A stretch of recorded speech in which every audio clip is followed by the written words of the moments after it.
Assalamualaikum warahmatullahi wabarakatuh. Bismillahirrahmanirrahim. Alhamdulillahi rabbil alamin. Wassalatu wassalamu ala asrafil anbiya wal mursalin, habibina wa syafiina wa qurrati ayunina Muhammadin wa ala alihi wa ashabihi wa tabi'in wa tabi'it tabi'in wa tabi'ihim bi ihsanin ila yaumiddin. Amma ba'd.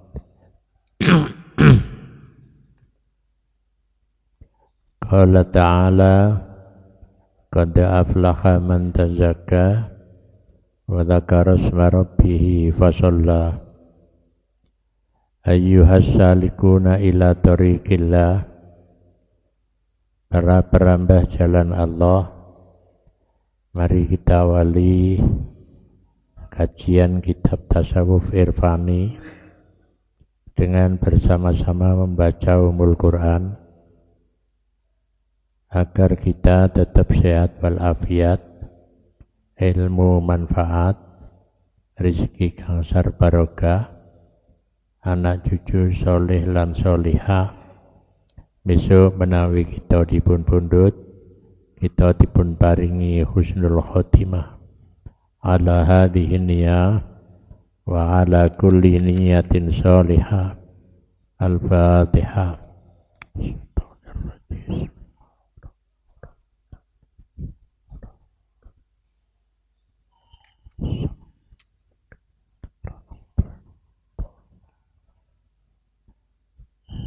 Pada pertemuan yang lalu sudah kita kaji mulai bagian pertama sampai halaman yang kelima, yakni tentang pengertian tasawuf secara lugawi, secara bahasa.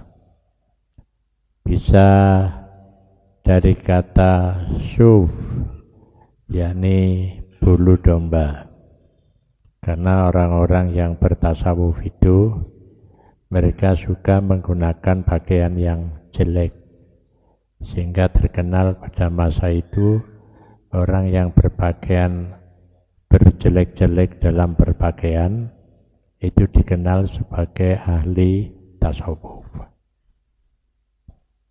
Kemudian bisa jadi kata tasawuf itu berasal dari kata sofi atau sofa, yakni orang yang selalu hidup dalam suasana yang bersih. Jadi makanannya bersih, pakaiannya bersih, hatinya juga bersih. Itu orang ahli tasawuf. Tapi ada yang mereka disebut dengan ahlus sufah, yakni ahlus sufah itu sahabat Nabi yang ikut hijrah. Mereka meninggalkan pekerjaan karena dari Makkah ke Madinah tidak punya pekerjaan lagi ketika di Madinah. Mereka hanya berada di pojok Masjid Nabawi untuk beribadah. Maka orang yang tekun di dalam beribadah, dia juga disebut sebagai tasawuf, atau sebagai ahlus sufah atau sufi. Nah, kita buka halaman 5. Di situ adalah ada pandangan dari seorang ulama yang menjelaskan tentang istilah itu. Sekarang secara terminologis, jadi pengertian tasawuf dari sisi terminologis, kalau yang tadi saya sebutkan itu dari istilah etimologis, lugatan. Kalau sekarang istilahan,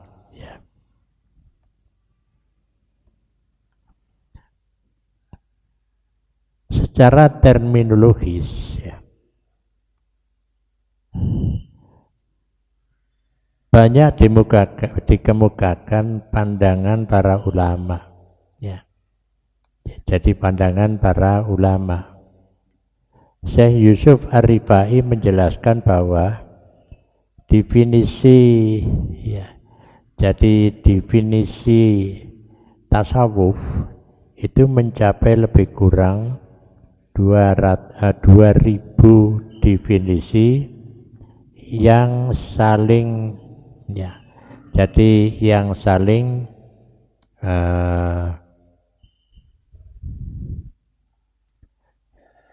maksud saya yang paling sederhana adalah definisi tasawuf yang diungkapkan oleh Ibnu Ajibah. Ya, definisi tasawuf itu ada 2000. Jadi kalau dikumpulkan mulai ulama pertama sampai ulama modern itu ada 2000 definisi. Definisi-definisi itu kalau disaring menjadi 3 bagian, 3 kelompok. Ada kelompok yang saya kelompokkan menjadi 3.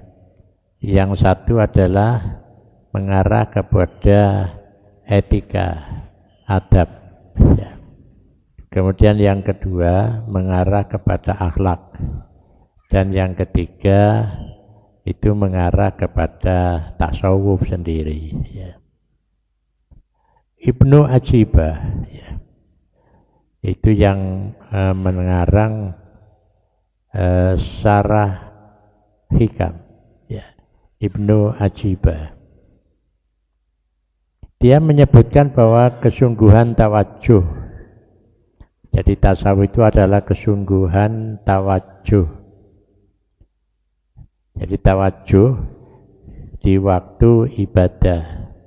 Jadi cara basa Jawane iku ahli tasawuf itu lek ibadah muanteng tur medenteng. Jadi muanteng tur medenteng. Jadi betul-betul bacaannya itu mulai bacaan tawajuh. Jadi ini wajah itu sudah serius dimakna betul ya. Itu adalah seorang ahli tasawuf ya. Jadi kesungguhan tawajuh ya. Ibadah kepada Allah dengan melaksanakan ya, jadi dengan melaksanakan amalan yang diridhoi dan yang diinginkannya. Jadi dengan mengamalkan apa yang diridhoi dan diamalkannya. Jadi lek madhep iku muanteng tur medenteng. Lek bahasa panjenengan wong Kabupaten Malang itu madhep muantep tur manetep. Jadi kan enten to anu nika madhep mantep manetep gitu. Nah itu artinya orang Kabupaten Malang dijak oleh ibadah itu supaya tak bertasawuf karepe bupatine gitu. Jadi oleh kerja ya madhep mantep tur manetep gitu. Jadi madhep yaiku konsentrasi ya. Mantep ya konsentrasi penuh. Manetep itu istiqomah gitu. Jadi istiqomah.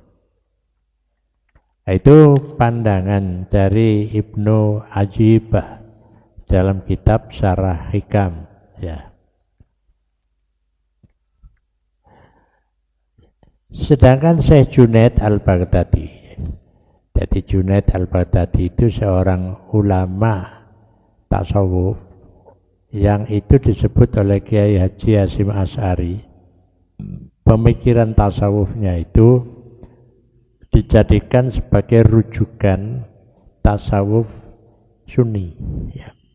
Jadi tasawuf Sunni Sebab ada tasawuf syi'i, ada tasawuf sunni. Tasawuf sunni itu perbedaannya dengan yang syi'i. Iku lek sunni, lek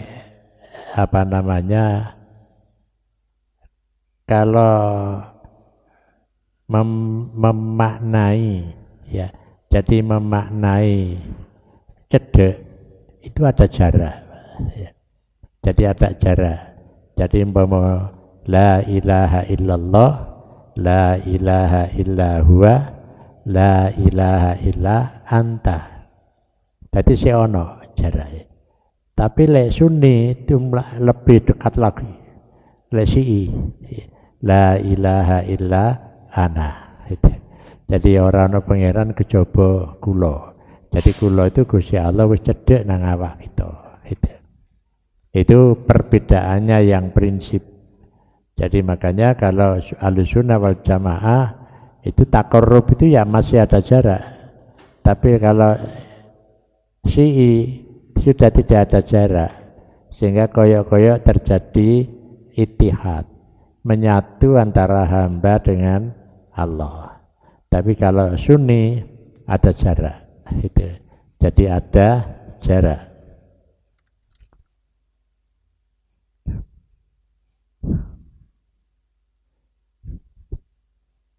Nah, bagaimana pandangan Junaid al-Baghdadi? Ya.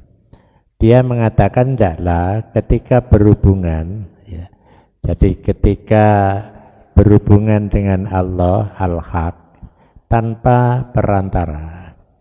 Jadi kalau kita ibadah ya langsung, gitu. Jadi langsung. Jadi tidak ada perantara. Gitu. Jadi itu berhubungan dengan al-Haq. Jadi istilah tasawuf itu lek menyebut Gusti Allah itu bukan Allah tapi al-Haq, ya, al-Haq. Dan di kitab lain, ya, dan di kitab lain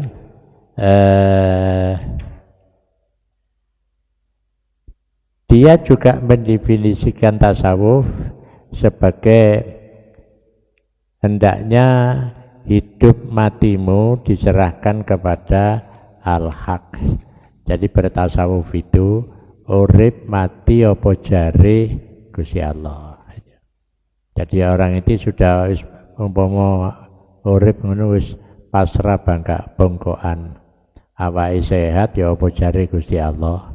Nek awake ora sehat ya pancene sing gawe Gusti Allah.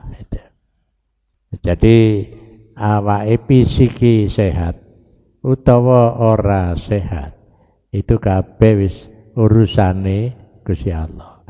Gak usah menyesal gitu ya. Biasa kan kata tiang niku kok digawe lara sih, kok digawe melarat sih, kok digawe kok diuji sih. Nah, itu tidak, itu semua urusane Gusti Allah ya. Itu dalam pandangan Junaid al-Baghdadi. Nah, kemudian Samnun mendefinisikan tasawuf sebagai berikut. Hendaknya engkau tidak merasa memiliki sesuatu dan tidak dimiliki oleh sesuatu. Allah tamliku syai'an wa la yamlikuka syai'un. Jadi seorang sufi itu Allah tamliku syai'an. Hendaknya engkau merasa tidak memiliki sesuatu. Walaupun ya memiliki, gitu. Tapi dia merasa tidak memiliki. Allah tamliku syai'an wa la yamlikuka syai'un. Dan tidak merasa memiliki dan tidak merasa dimiliki. Jadi menjadi orang yang bebas. Makanya kalau pernah saya contohkan secara sosiologis, ya, ketika saya bimbing mahasiswa tahun 80-an di daerah Gondang Legi Kidul mereka, kan kata tanduran salah. Ya niku wong Nasrani ini. Ketika kula nyedeki sing dodol, Bu, tanaman salak ini kagungane sinten? Dia jawab kagungane Allah. Barang nanggone ngulon iki ana desa no pagelaran napa-napa. Niku kula takon, tanaman rosa ini kagungane sinten? Niku kagungane Pak Kaji. Napa bedane? Jadi sing siji jawab kagungane Allah, sing kene kagungane Pak Haji. Jadi lek kagungane Allah itu cara ilmu, itu hakikat. Lek Pak Haji iku syariat. Jadi iku ngono syariat. Jadi kalau orang itu punya seperti tidak punya, itu ya hakikat. Jadi umpama punya merasa seperti tidak punya, iku lek duwe dijupuk karo Gusti Allah ya ora kelangan, karo mangsa duwe. Nah kula niki krana rumangsa duwe dijupuk karo Gusti Allah malih kelangan. Jadi malih kelangan. Lah bertasawuf itu tidak begitu ya. Ana karo ora ana padha ae. Lah kula jenengan iki mboten. Ana karo ora ana ya gak padha. Nah, itulah ilmu hakikat. Ana karo ora ana padha ae. Omahe kaya iku wedhe, omahe Gusti Allah gitu. Itu lek tasawuf. Tapi lek cara syariat ya iku omahku sampe delok sertifikat lek jenengku itu. Lah ngoten. Makanya lek ngaji tasawuf ku penak, Pak. Dadi umpamane ambek Gusti Allah dititipi barang ngoten. Mari ngono barangnya dijupuk maneh karo Gusti Allah, ilang lho dijupuk maneh. Ya wis gak apa-apa anjene kudhae Gusti Allah. Itu. Lha pikirannya kan penak ngoten. Nah, orang kalau sudah begitu itu merasa terbebaskan dari ikatan. Jadi ikatannya mek siji mung nonton Gusti Allah itu. Makanya biasanya wong ahli tasawuf niku nyambut gawe melok wong lho ora gelem. Terikat itu ya. Jadi biyen ngoten. Dadi apa dadi pejabat gak gelem. Wis nyambut gawe dhewe gitu ya. Jadi mau dadi tani, itu petani ya wis nandur dhewe saenak-enake kepengin turu ya turu, kepengin ibadah ya ibadah gitu. Nah, itu orang-orang yang sudah masuk dalam dunia tasawuf itu. Nah, dengan begitu maka seorang yang bertasawuf itu hendaknya alla tamliku syai'an wala yamlikuka syai'un. Tidak memiliki sesuatu dan tidak merasa, jadi tidak memiliki sesuatu dan tidak dimiliki oleh sesuatu. Jadi dia prinsipnya hidup ini bebas. Ikatan mek siji, mek ten Gusti Allah. Ikatane mek siji.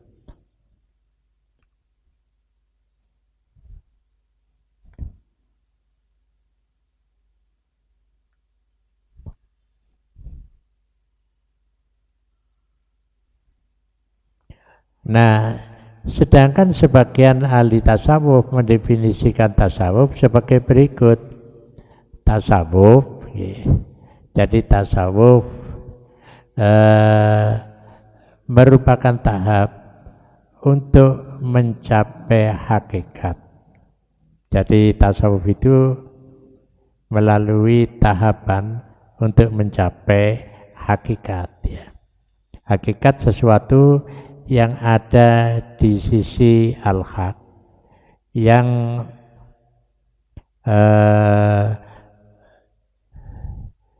menjauhi segala sesuatu yang ada di tangan manusia. Jadi cara gampangnya gitu.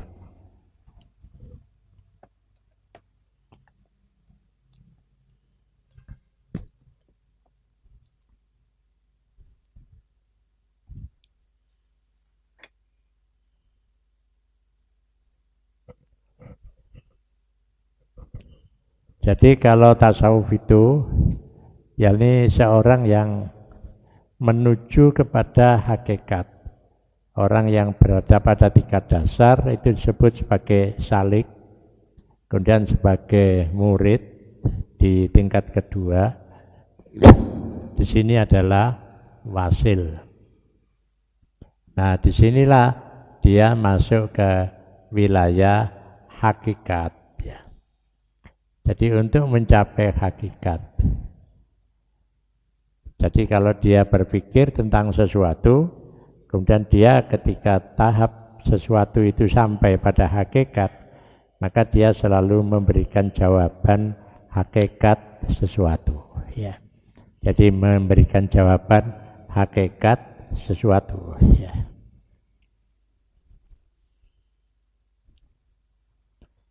Jadi kalau begitu ya, seorang ahli tasawuf itu yang selalu membaca sesuatu itu pada hakikatnya. Jadi apa ae wis sing nemplek nang awake iku ya wis dia yakini iku dheke Gusti Allah. Ya. Jadi dheke Gusti Allah. Jadi mengapa orang itu jadi stres? Karena dia berpikir bahwa itu dhekku. Makanya secara psikologi, Pak. Jadi cara psikologi orang itu tidak boleh stres, tidak boleh, itu salah dewi. Maka Gusti Allah nggak ngarepno stres. Nah, sing dikarepno iku supaya sadar wong iku bahwa apa yang ada pada diri kita, wong diri kita iki ya teko Gusti Allah. Lek diparingi ya teko Gusti Allah. Lek dijupuk ya dijupuk karo Gusti Allah. Ora stres. Makanya banyak orang itu kan hidup stres, si enom wis linglung, ya. Lah itu kita tidak boleh itu, ya. Jadi kita tidak boleh. Kalau hidup banyak masalah ya panjane urip yang ngono iku. Gitu. Ojo maneh kok urip, mati si ono masalah, gitu ya. Jadi mati ono masalah.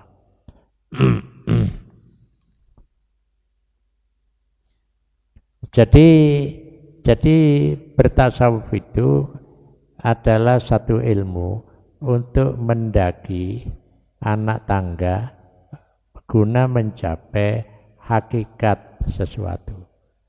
Jadi untuk mencapai hakikat. Sedangkan Al-Qanuji niki kula mboten nyebutaken sedaya. Nek disebut 2000 gak mari-mari Pak. Ya. Wong 2000 lha iku pirang anu ini. Cuma kula nate menghimpun itu menjadi 3 kelompok. Ya. Al-Qanuji mengatakan bahwa tasawuf sebagai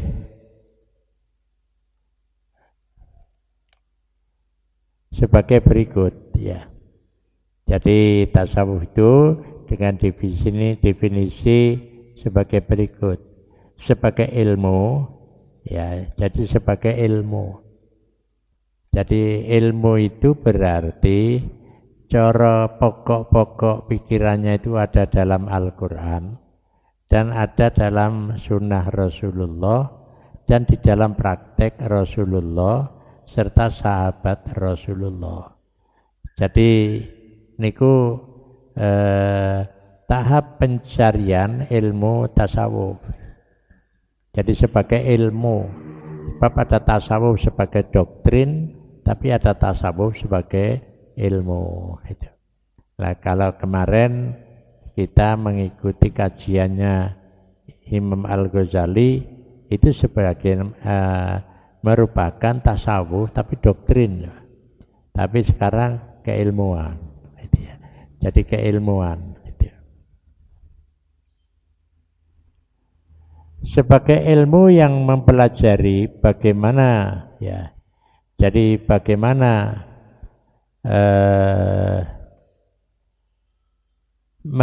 meningkatkan derajat, ya.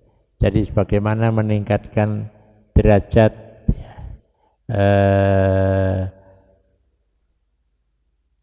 Sebagai manusia dalam tingkatan-tingkatan kebahagiaan dan persoalan-persoalan yang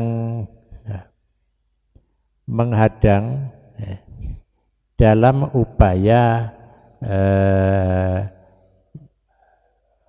meningkatkan derajat tersebut sesuai dengan kemampuan manusia. Jadi ada tingkat dasar dan ada tingkat menengah, ada tingkat tinggi. Jadi niki syariat, thariqah, hakikoh. Jadi ada orang itu ya bertasawuf itu ada yang sampai tingkat tinggi, tapi ya tasawuf itu ada yang hanya tingkat dasar. Yaitu yang mereka itu bertasawuf tapi hanya pada tingkat syariat. Sembahyang dijak maju mendalam menghayati gak iso. Pokoknya melok rukuk ambil moco, sujud ambil moco, mari ya. Tidak lebih dari itu. Diunggahno ora iso. Nah, itu jenenge makomi makom mandek. Jadi makomi ora iso munggah, cuma sekolahan ngono dicintai gurune. Gak munggah-munggah. Ya pancen nek sakmono iku. Dadi lek ana wong iku sejak salat sampai tingkat hakikat gak iso. Isone ya wis iku mau takbir, mari ngono ruku, maca Fatihah, wis mari diunggahno maneh ora iso. Upamane dijak pikirane konsentrasi, ati konsentrasi, emosine dijak konsentrasi, gak iso gak teko. Nah, itulah sesuai dengan kemampuan manusia. Maka ada orang itu makomnya makom syariat, ada makom thariqah, ada makom hakikoh. Jadi kalau dia melakukan sesuatu itu tidak cukup hanya syariatnya, termasuk hakikat, betul-betul dirasakno. Jadi betul-betul dirasakno ya. Jadi kalau begitu ya bertasawuf itu tidak boleh meninggalkan syariat. Tetap harus dia melakukan syariat, tapi ya apa syariat itu bisa mencapai hakikat. Sebab kalau tidak, dia akan mencapai hakikat tanpa syariat. Ditakoni, kok gak tau ketok sembayang nang masjid, sembayangku wis gak kaya wong-wong iku. Jadi sembayangnya di hati tok gitu. Nah itulah nanti menjadi di negara kita ini menjadi aliran kebatinan ya. Dan aliran kepercayaan gitu. Jadi aliran kepercayaan dunia Islam genten aliran kebatinan itu ya. Makanya zamannya Imam Al-Ghazali ada dua kelompok yang saling bertentangan pada zamannya. Satu kelompok orang Islam yang dia itu berorientasi hanya syariat. Yang satunya kelompok ini berorientasi kepada hakikat. Nah, ya apa carane wong iki bisa dipersatukan? Akhirnya Imam Al-Ghazali menyendiri, jenenge uzlah. Jadi uzlah. Nah, ketika dheweke niku uzlahe kaya zaman biyen ya umpama wong pakai saji itu nanggone Gunung Kawi ngono ya. Soale nek kono gak ono wong siat gitu ya. Lah saiki wis akeh wonge gitu. Lah itu berbulan-bulan di sana sambil merenungkan ya apa gitu ya. Kok wong-wong iki kaya ngene. Ya apa menyatukan pemikiran itu. Maka Al-Ghazali punya kesimpulan. Jadi juga punya kesimpulan sehingga muncullah pemikirannya di dalam kitab Ihya Ulumiddin. Jadi pemikirannya man tafaqqaha wa lam yatasawwaf faqad tafassaqa wa may yatasawwaf wa lam yatafaqqah faqad tazandaqa wa man jama'a bainahuma faqad tahaqqaqa. Sapa wong sing bersyariat orang nganggo tasawuf niku niki suarane nek ndukur barangane. Nggih. Menara.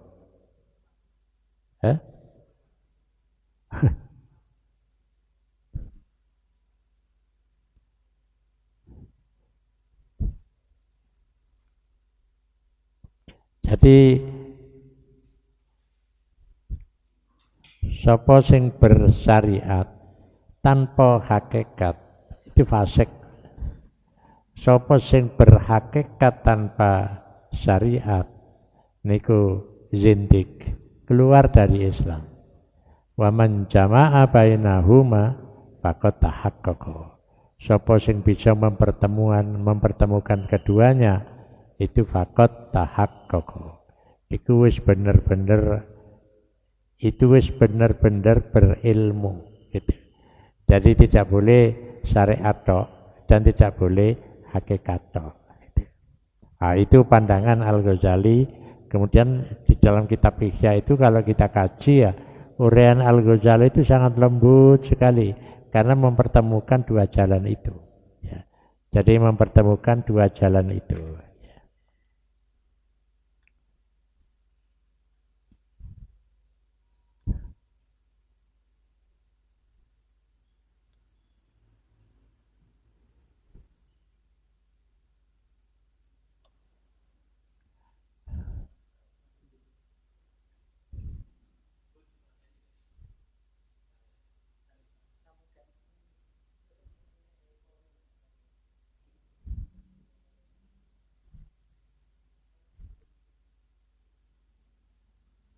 Nggih.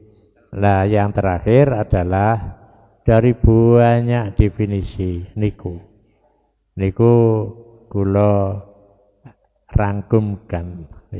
Jadi kula rangkumkan. Dia dari beberapa definisi yang disampaikan di depan, ya, maka tasawuf adalah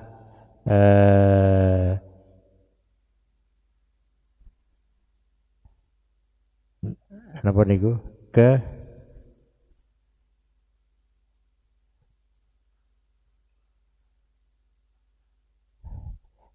apa?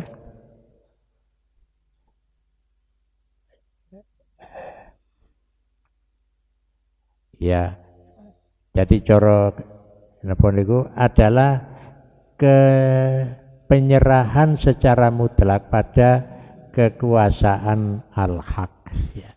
Jadi secara mutlak dan berusaha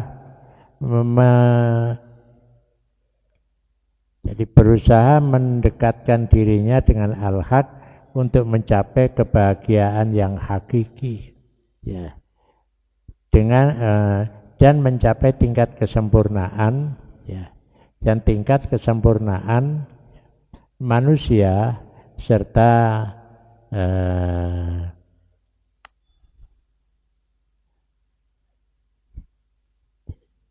tetap berpegang teguh pada prinsip ajaran Islam. Jadi tetap teguh pada ajaran Islam. Jadi kalau tasawuf itu ya tidak lain adalah bagaimana seseorang itu di hadapan al-haq, ya, dia selalu berusaha mendekati Allah untuk mencapai kebahagiaan yang hakiki. Jadi kebahagiaan itu kalau nanti kita teori bahagia, enten teori bahagia wong lek duwe bahagia. Tapi lek gak duwe gak bahagia. Tapi ana wong niku apa sing nyenengno itulah bahagia. Yang tidak menyenangkan ya tidak bahagia. Lah bahagia yang hakiki itu kayak apa? Nah, bahagia yang hakiki itu ya bertasawuf gitu. Jadi ketika ngibadah ya mantep marang Gusti Allah gitu. Itulah kebahagiaan yang hakiki. Karena yang lain itu bahagianya hanya sebentar gitu.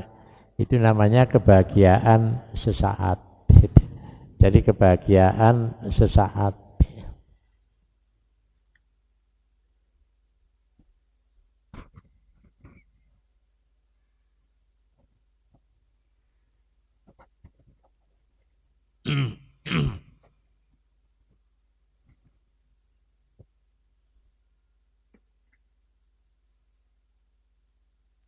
Jadi ada kebahagiaan itu yang sesaat. Dan itu dikejar oleh manusia. Nah itulah kebahagiaan sesaat. Nah, makanya ada kebahagiaan menurut logika. Ada kebahagiaan menurut hati nurani. Ada kebahagiaan yang itu totalitas. Tapi ada kebahagiaan yang hakiki. Hakikat kebahagiaanku ya apa? Cari ini wong-wong filosof Yunani. Kebahagiaan yang hakiki itu berhasilnya seorang hamba dikala dia mendekatkan diri kepada Allah, dia bisa merasakan nikmatnya. Itu kebahagiaan yang hakiki. Dia bisa merasakan nikmatnya. Dan itu abadi. Dan itu abadi. Makanya nanti dalam teori tentang bahagia itu bisa dikaitkan antara ilmu tasawuf dan ilmu filsafat serta ilmu jiwa. Jadi bisa dikaitkan antara tiga ilmu itu. Ada seorang itu yang bahagia itu apa sing dikarepno berhasil. Kuncinya gitu. Tapi kalau apa yang dikarepno enggak berhasil, jenenge enggak bahagia, sedih gitu. Nah, dalam Islam itu bahagia itu adalah semua kondisi yang dihadapi oleh seseorang, apakah dia berhasil atau tidak, ya berhasil atau tidak, sesuai dengan keinginannya atau tidak, itu semua adalah bahagia. Jadi ada bahagia yang langsung bisa dirasakan, tapi ada bahagia yang dirasakan tapi tertunda. Jadi tertunda. Jadi itu bedanya. Kalau orang itu berhasil bahagia, engko diisi rebutan dadi calon bupati, menang bahagia. Ojo diisi, engko ae diukur 5 tahun maneh, apa hasilnya? Jadi biasanya kalau orang itu berhasil, seneng wis syukuran, pesta pora gitu ya. Engko diisi, bisakah menjaga posisi kemenangan itu dan berhasil sesuai dengan visi misi yang direncanakan untuk rakyat? Itu yang menjadi ukuran. Makanya pelajari ulama ahli tasawuf, syukuran engko ae kari-kari. Aja saiki. Lah engko lek syukurane kari-kari penak apa itu ya. Jadi syukurannya kari-kari penak. Dia berhasil apa tidak? Jadi dia berhasil apa tidak sesuai dengan apa yang diomongkan dulu. Lalu berhasilnya untuk memakmurkan rakyat sing makmur keluargane tok. Ya itu kan juga usaha memakmurkan rakyat, wong keluargaku ya rakyat. Gitu ya. Jadi itulah cara ilmu kaidah Islamiyah, kaidah qawaidul Islamiyah. Niku malayut rokukulu layut rokukulu. Nek ora bisa dijangkau keseluruhan, ya aja ditinggalkan sebagian. Lah anakku sejahtera itu ya sebagian, ya anakku kan bagian dari sebagian itu. Nah itu apa ukurannya begitu? Ya dia berhasil, tapi untuk keluarganya toh. Tapi tidak untuk masyarakat luas. Padahal yang diperlukan itu sampai di mana untuk kepentingan rakyat. Gitu. Nggih, niku pengertian tasawuf, puncaknya adalah mereka hidup untuk mencapai kebahagiaan yang hakiki. Jadi ibadah itu yang digambarkan bahwa dia ibadah secara syariat, tapi dia bisa merasakan kebahagiaan sampai tingkat hakikat, gitu. Sampai tingkat hakikat. Gitu.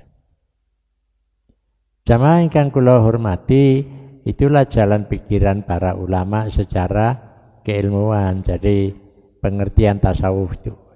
Makanya tadi saya katakan tasawuf itu ada 2000 definisi. Itu ada definisi yang saya rangkumkan, at-tasawwufu wal akhlak, enten at-tasawwufu wal adab. Dadi wong niku lek tata kramane bagus marang Gusti Allah, ya iku wis termasuk bertasawuf. Jadi lek ana wong tata kramane bagus, ya walaupun itu hanya sisi syariat, itu termasuk wis bertasawuf. Jadi makanya lek nggak salah di pertemuan yang lalu saya katakan bahwa orang yang dikatakan beradab itu minimal bisa meletakkan sesuatu pada tempatnya. Dadi umpamane kula jenengan kubluan, mari ngono kublue gak digawe, dilepas, ndekake dendi, kaya dicantolan. Itu meletakkan sesuatu pada tempatnya. Sepatu regane 10 juta, ya. Kiker soalnya mereke. Iki senengane arek nom-noman itu, ya. Sing duwe-duwe tapi kali api. Masih yo iku 10 juta wong sepatu. Gak oleh mari ngono, mari digawe datang ndek meja makan. Iku jenenge ora duweni tata krama. Dadi ana ngene dhewe-dhewe. Dadi lek ana wong penitipan helm. Nah, penitipan helm tak di isor. Ya penitipan helm di rame. Lah enten rai itu. Nah, itu adab tata krama. Lah sing katakan boten ngoten. Lambi katigawe dagek dikelimbrukno, mestine dicantolno, celana ya dicantolno. Kejaba sedi. Ya celana dalam enggak usah dicantolno ya. Celana dalam mah dicantolno. Makane kula niki sering apa wong ngarani rewel ngoten. Ya apa to kula lek lunga adoh ngoten niku mesti karo kanca jejer numpak bis. Delok omah. Delok omahe wong iku apike ora mufakat bangunane. Memeane ndek ngarep. Mari ngono sing di PP, lek klambi sing rada pantes. Lah sede di PP ning ngarep. Iku namanya gak beradab. Itu tingkat dasar, Pak. Jadi tingkat dasar. Makanya niku rada angel dalam kehidupan kita. Itu bertasawuf itu. Gitu ya. Bertasawuf gitu. Lah disinilah sebenarnya menjadi kunci bagi kita. Ya. Jadi bertasawuf itu ada tingkat adab, tata krama. Jadi tata krama itu tidak hanya orang dengan orang, tapi orang dengan barang pun itu harus ada tata krama. Gitu. Makanya sampai enten sing berpandangan ngeten, kula jenengan iki ndamel serban. Nggih ndamel serban. Tapi waktu sembahyang serbane ora dipasang dek kene, Pak. Digawe napa? Sajadah, itu tidak pada tempatnya itu. Gitu. Tidak pada tempatnya, gitu. Jadi ana ngene dhewe-dhewe lek serbane ndek kene, tapi lek sajadah ndek ngono. Lah iki aja digawe lemeke sembahyang. Ndek pengimaman ana gambar sajadah gambare Ka'bah. Lah iki gak oleh iki ana ngene dhewe-dhewe. Nggih, sampun adzan monggo.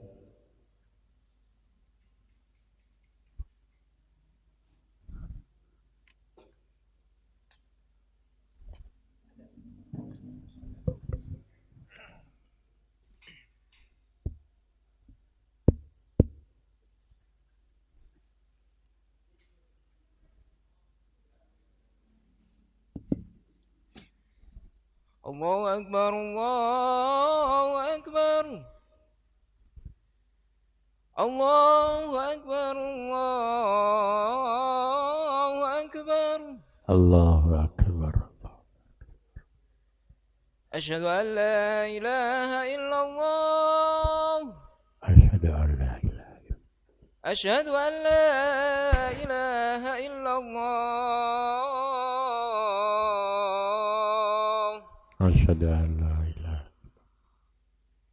أشهد أن محمد رسول الله أشهد أن محمد أشهد أن محمد رسول الله أشهد أن حي على الصلاة حي على الصلاة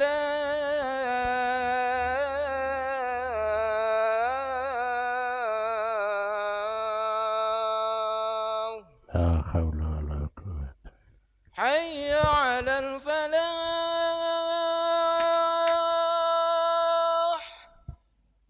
لا حول حي على الفلاح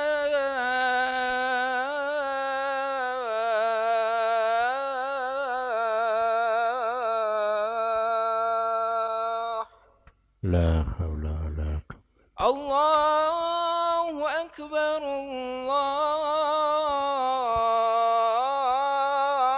الله أكبر الله أكبر لا إله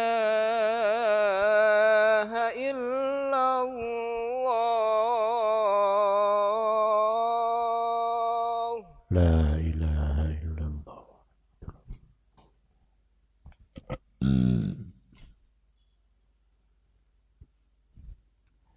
Jamaah ingkang kula hormati, niku kedik pengertian tasawuf ingkang saged kita kaji pada malam hari ini. Jadi ada tasawuf dasar yang disebut dengan adab. Jadi kalau kita ono organisasi membangun peradaban, adab itu ya apa? Peradaban itu ngoten niku, mek tata krama niku dibangun. Jadi pembangun peradaban.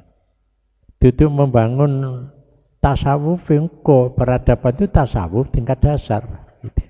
Jadi niku bedane, tasawuf tingkat dasar itu peradaban. Nah kalau tingkat tinggi ya apa? Itu peradaban tinggi. Ada peradaban dasar, ada peradaban yang tinggi. Lah itu yang akan kita kaji nantinya sampai pada hal seperti itu. Jadi nek wonten kitab Minhajul Muslim, nek mboten salah niku enten pembahasan tentang adab, tentang akhlak dan tentang tasawuf. Nggih, wabillahi enten pertanyaan, monggo.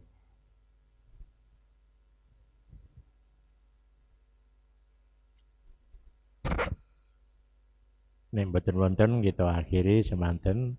Wallahu alam bisawab. Assalamualaikum warahmatullahi wabarakatuh. Apa? Ditakon? Ya, ayo. Miki.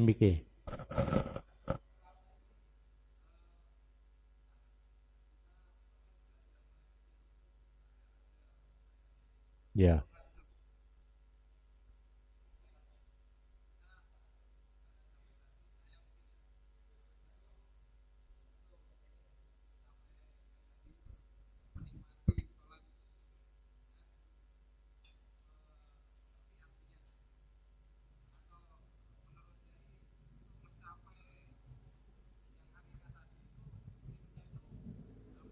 Ya. Jadi untuk mencapai hakikat, ya paling tidak syariatnya kudu dipahami. Jadi inni wajjahtu wajhiya lilladzi fataras samawati wal ard. Niku bener-bener kula madhep dumateng Dat ingkang nyiptaken langit dan bumi. Kita paham niku. Mboten namung diwaca tapi gak paham. Nah, niki. Jadi paham apa yang dibaca. Makanya kalau ada orang yang tidak paham, enak sembahyang berjamaah mawon. Sing kudu paham imami, Pak. Jadi imam sing kudu paham. Makanya mangke wonten pembahasan kitab niku, imam niku minangka pemimpin tertinggi yang dia itu disebut sebagai waliyan mursyida, wali yang bisa membimbing. Ya teko di salat tok niku iso bimbing. Makane ten masjid-masjid niku jarang jamaah kita sak menika salat berjamaah madhep marang Gusti Allah. Monggo kita sedaya sami konsentrasi oleh madhep ten Gusti Allah.